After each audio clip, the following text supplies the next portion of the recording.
Hey everyone, welcome to the third pedal.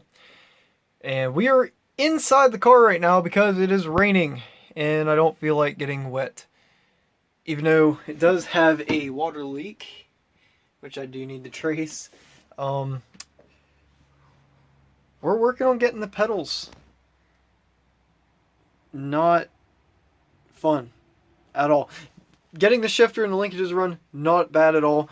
So basically, these 4 bolts here bolt this whole assembly on.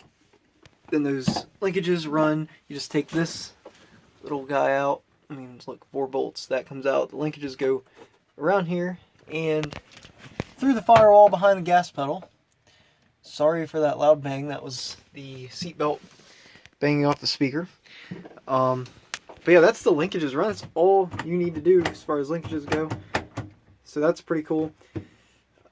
You just gotta hook them up to the trans, really. It's the pedals that are the worst part. Now the gas pedal and the brake pedal are on separate assemblies. Gas pedal is only held on by 3 or 4 bolts, maybe 2, not sure.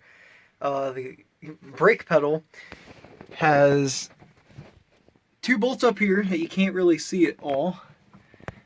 So I was kind of hoping I was loosening the right bolts, which thankfully I did. Right there they sit. And then you got the 2 nuts. That little clip goes onto the pedal somewhere up there. You're not going to see it. And that basically holds it to something. I can't think of it right now. Basically, that clip went right here. As you can see now, the pedal is just free play. But with that clip in, holds the pedal in place. You got 2 nuts. Sorry you can't see that at all. 2 nuts that hold the master cylinder on, and 2 of those nuts hold, well, the 4 nuts hold the master cylinder, the 2 nuts hold the pedal assembly. So you need to take those 2 nuts off. However, the bolts for that are thankfully 20 feet long, so you can't really wiggle this off of the nuts. I mean, I can wiggle it. It has a lot of movement. However, I just can't get it off the studs. Sorry, I just smashed my hand into the brake pedal into my hand. So what we might have to do is either get the other 2 nuts to push the master cylinder forward, and maybe that'll give me enough room to slip the pedal out. However, another thing in question is the steering columns are right there, and that assembly kind of comes up here and kind of goes over this way. And also, I'm going to be putting a clutch in the clutch pedal, so I don't know if I'm going to have the room, so I might be pulling the dash on this. Now, I already kind of had the dash out, not out, but like loose, so I kind of already know how to do it. It's just a couple of these 10 millimeter bolts. This one I did not reinstall, the one that's under here, because it's a pain to get to. There are some behind the radio. There are 2 on each side, I believe. But yeah, I got steering wheel ready to come off. I mean, if we have to take the dash out, we can. Cluster's out because I had to get those 2 bolts, like I said. So I guess I'll keep fighting that. And I'm gonna try to get the master cylinder first. That might be easier. Then I'll take the brake pedal out. Well, we'll see if I can get the brake pedal out. See if it's just the studs holding us up. If it is the steering column also holding us up, we're taking the dash out. So it's starting to rain even harder. Well, it's not too hard yet. Anyways, I guess I'll crawl back under here and see what I can do. Nothing feels better than victory. So we have the brake pedal out of the car, and we didn't have to pull the dash. Let me show you what I did. So obviously you have your brake switch right there. Make sure that's disconnected. You're gonna have a couple clips for wiring harnesses, like right here, there's 2 of them. At least for this car, there were 2 of them. And basically, I just snipped the connectors off. Well, not the clips. I snipped the clips off. So I was able to get that free. As you can see under here, by getting the master cylinder out, I was able to wiggle it free. This little clip, as I was saying earlier, he goes right here for your little arm or whatever that thing's called. See the hole there? That goes around this, and the clip goes on that and holds it there, making your brake pedal work. But yeah, that's out under the hood. I would recommend having, you know, if you're going to do something like this, have the engine out. However, some of you might not be able to, but it really frees up some room. So I just pulled it out, had to wiggle this brake line around the bracket for your ABS pump. The ABS pump is right now just dangling free. So, I mean, I probably have to replace this anyway, because it's an automatic one.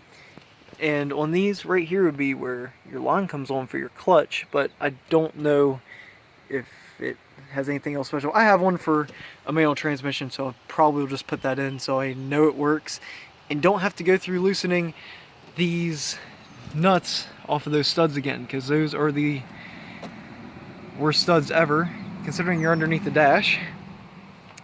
And it feels like you'll be under there for hours working on one, and there's 4 of them. However, that is the pedals out. I did not have to remove the gas pedal or loosen it. And I didn't have to pull the dash, that's the big part. You will have to pull the gauge cluster, like I said, because there's 2 bolts. But other than that, you just got to have patience and be upside down. And I would say, have a swivel, like a swivel head, and one of these extensions. Well, this one actually doesn't have it, but like kind of has a wobble end. That kind of helps too. That kind of helps you move around in there, because there is barely any room to move it in the first place. So yeah, I guess we're ready to put the manual pedal assembly in. So that's exciting. So here are the 2 pedal assemblies. I can see automatic, manual. I do need to figure out what I'm going to do about this, because obviously, just like our brake pedal, as you can see there, we need to have a line that, you know, does something when we push the clutch in. I will be taking the little brake switch out, putting them in there, and as you can see, same mounts, really they are the same. I'm trying to see, there is one extra little mount, which I do believe there is a stud for. Those 2 unused ones right there actually are probably what I'm going to be using. So there's the differences. I'm gonna have to figure out what all goes on here, because that's different. Luckily, I have an S60R to kind of go off of. But that's the difference between the pedal assemblies. So I guess I'm going to figure out what I need to do here, and when I do, we can throw this one in. So here is the S60R that I have, and as you can see, that little hole in the firewall, this light is not the best. Anyways, it's right around there. You can see it there. Gotta find out where that goes. That's something that my I guess that's a 2.4 S60. That's what it does. Something it doesn't have. One of the many things. There is the master cylinder. Anyways, we do know what part we need, because if we look under here, you can see this side, and right there, That's the part that connects to the clutch pedal. That is exactly what I need. As you can see, there's some wiring involved. So I will also have to figure that out. Fun. So we know the part I need. I guess I'll have to find one of those. So that'll be the end of today's video. I'll go ahead and see if I can find the part there. But until next time, thank you so much for watching, and goodbye.